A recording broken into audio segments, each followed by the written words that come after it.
Siempre hemos pensado que los países desarrollados han logrado siempre ser millonarios, a diferencia de Inglaterra, que pues, en el siglo XVIII, en el siglo XIX, de cada 10 ciudadanos en el mundo entero, 8 eran propiedad o pertenecían al reino, a Inglaterra, a los reyes que estaban en ese tiempo dirigiendo.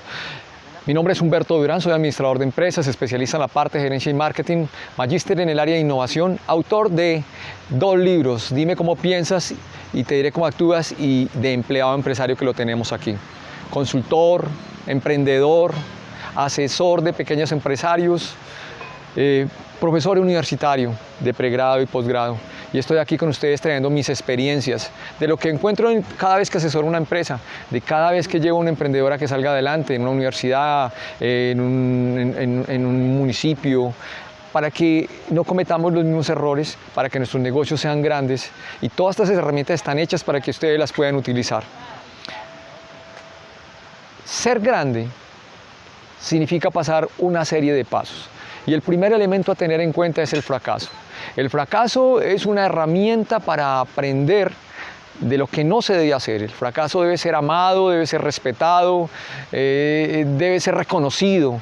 Cada vez que nuestros hijos fracasan, hay que apoyarlos. Cada vez que fracasamos hay que mirar qué se hizo mal y de ahí ese fracaso entender que no lo vamos a volver, qué enseñanza nos deja y no volver a hacerlo. Entonces el fracaso es un elemento que ha funcionado en muchos países. Sentimos una enorme admiración.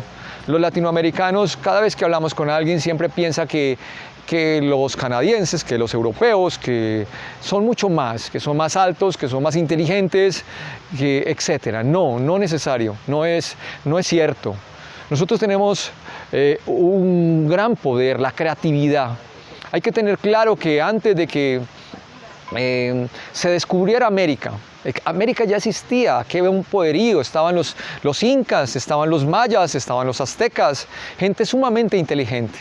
En nuestras tierras teníamos los quimbayas, los pijaos, los chichas, aquí en Colombia, ¿sí? Teníamos una gran cantidad de gente muy creativa, mujeres hermosas, gente con todo el ingenio para la arquitectura, para la ingeniería, para la astronomía. Entonces, básicamente fue sencillamente encontrar 2 mundos, pero al mismo tiempo que existía el mundo de los egipcios, que existía el mundo de los griegos, ¿sí? Pues también existíamos nosotros. Cuando llegaron los colonizadores a nuestra tierra se hizo un gran daño, porque no vinieron a colonizar, muchos de ellos vinieron a hacer un gran daño. Lo que fueron los casos que se suscitaron alrededor de Colombia, donde los españoles que llegaron venían en 3 barcos, pero casi todos eran delincuentes, que estaban presos por grandes situaciones, violaciones, muertes, etc., que llegaron a esta tierra y encontraron mujeres bellas, cuando tenemos violaciones en nuestros indígenas, robo de todo lo que fue el oro, y todo lo que eran las propiedades de nuestros indígenas. Y se genera una mezcla nueva, una mezcla que no entre españoles y indígenas que teníamos entre nuestros abuelos, se genera una mezcla que trajo cosas negativas, porque no es la misma colonización que se hizo, por ejemplo, en Argentina, donde la influencia irlandesa, Irlanda y Finlandia tienen que ver mucho, Noruega tienen que ver mucho con Paraguay, con Uruguay, con Argentina. Alemania tiene que ver mucho con Chile y con Argentina. Ellos llegaron a colonizar, y hay que tener claro que en países como Argentina, como Chile, los indígenas no se dieron ante los españoles. Fueron lugares hasta donde llegó el imperio español, pero no pudo conquistar. Y eso es muy importante. Luego llegan los alemanes, llegan los italianos, por eso llamamos Argentina la pequeña Europa, la pequeña Italia. Los nombres que tenemos casi todos son italianos. Los alemanes se ubican en gran parte de Argentina y de Alemania y hacen un aporte muy importante. Lo mismo en Paraguay. Pero lo que son los irlandeses, lo que son los noruegos, juegan un papel muy importante también en Argentina, porque a ellos, en la llegada después de la gran crisis que tuvieron a través de pestes, como la peste de la papa, que fue terrible, que mató de hambre a miles y miles de irlandeses, pues hizo que tuvieran que buscar sitios para vivir, porque se estaban muriendo todos. toman sus barcos, los noruegos también toman sus barcos y llegan a Paraguay, Uruguay, a Argentina. El River Plate, que conocemos normalmente nosotros, tiene una característica especial. Los noruegos que estaban ahí, pues dicen, al primer barco, deciden montar un equipo de fútbol, dicen, al primer barco que llegue de Noruega, le vamos a poner ese nombre al equipo de fútbol. Y el barco que llegaba era el River, y se llama River Plate. Entonces son características que han tenido, han sido una mezcla que llegó a construir país, pero en el caso de Estados Unidos es diferente. Cuando estamos hablando de Estados Unidos estamos hablando de Inglaterra. Inglaterra en una guerra entre católicos y protestantes de más de 400 años, pues deciden buscar tierras porque ya no podían vivir, muchos muertos. Y dicen que en el sur han encontrado tierra, los españoles, pero al hacer la figura de que la tierra es redonda y hacemos un puzzle, pues falta una parte, un rompecabezas, falta una parte que es grande, que es la América del Norte. Deciden montar un barco, el Mayflower, 250 personas, anglicanos todos, llegan a las costas del Atlántico en Estados Unidos y el pastor que venía con ellos instantáneamente destruye el barco y les dice, todo este territorio que es inmenso, solo bosque, animales muy fuertes, fieras, pues va a ser nuestro territorio para vivir y para construir nuestro país. Se mezclan con los indígenas y construyen, de los 250 quedan 50, construyen las 12 colonias y se construye un país poderosísimo. La necesidad de salir de un país como Inglaterra los lleva a construir otro país como es Estados Unidos. Pero llegaron a construir, es que son las diferencias, llegaron a vivir, llegaron a crear vida.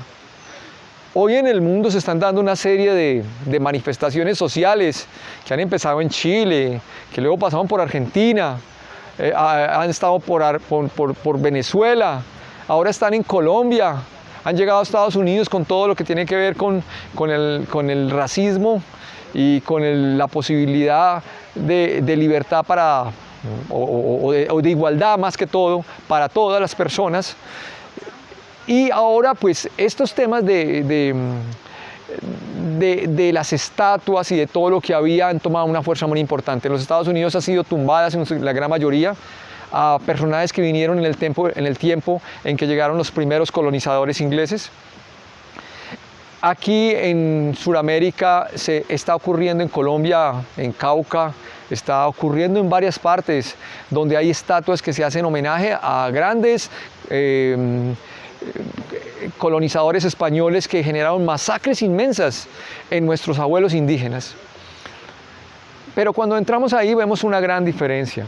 Son países que han tenido problemas muy graves. Inglaterra ha tenido problemas muy graves, guerras muy grandes, pero ha sido una gran potencia. Hoy Estados Unidos pues es una gran potencia gracias al aporte de ellos. Lo que quiero decirles es que los países que son grandes también tienen problemas, muchos problemas. Alemania después de la Segunda Guerra Mundial queda totalmente destruida. Y esa destrucción hace que la invasión, esa parte la toma el Ejército Rojo y otra parte la toma el Ejército Aliado. Los hombres son capturados en su gran mayoría por el Ejército Rojo y llevados a los campos de retención en Rusia.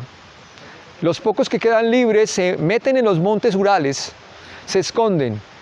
Alemania está destruida por todo lado. Las mujeres, igual que lo que ocurrió en Japón, tienen que prostituirse por algo de comida para sus hijos. ¿Qué tienen que comenzar a hacer los pocos hombres que quedan? Las mujeres. Comienzan las mujeres que han sido claves en el proceso de Alemania a romper cada ladrillo, a sacar cada ladrillo y a construir Alemania. Alemania hoy es otra totalmente diferente. Pero ¿quién le quiere comprar a un país que ha sido puesto como un paria ante el mundo entero? Nadie. Está sancionado. Lo que hacen sencillamente es comenzar a crear productos de calidad, hacer piezas que tienen durabilidad y tienen garantía de por vida. Un martillo, un serrucho, un automóvil. Los productos alemanes tienen una altísima calidad. Cambian su modelo y se dedican a la educación. Transforman todo su modelo. Hoy son grandes potencias. Lo que quiero mostrarles es que lo que nosotros vemos como grandes, que admiramos en Latinoamérica como grandes, realmente no son tan grandes. Tienen faltantes de agua, tienen faltantes de personas, tienen faltantes de recursos naturales. Muchas veces hay productos, plantas o animales que no se pueden dar. ¿Sí? Quiero decirles que hay cientos y cientos de oportunidades, que estamos en una posibilidad hoy tecnológica, que todos nuestros sueños se pueden hacer dependiendo de lo que usted piense, de lo que usted quiera, de cómo entiende el entorno en el cual está parado. Por eso, esta serie de videos están encaminados a estudiantes, a profesores, a investigadores, a emprendedores, a personas, a hombres, a mujeres que quieren montar y llevar sus ideas a la realidad. Los invito para que nos sigan acompañando y los invito para que adquieran nuestro libro, lo descarguen a través de Amazon Kindle. En Amazon Kindle van a leer un libro espectacular que los va a llevar a hacer sus ideas. Esa es nuestra invitación. Mi nombre es Humberto Durán, mis queridos empresarios y emprendedores. Un abrazo bien grande, nos vemos la próxima oportunidad.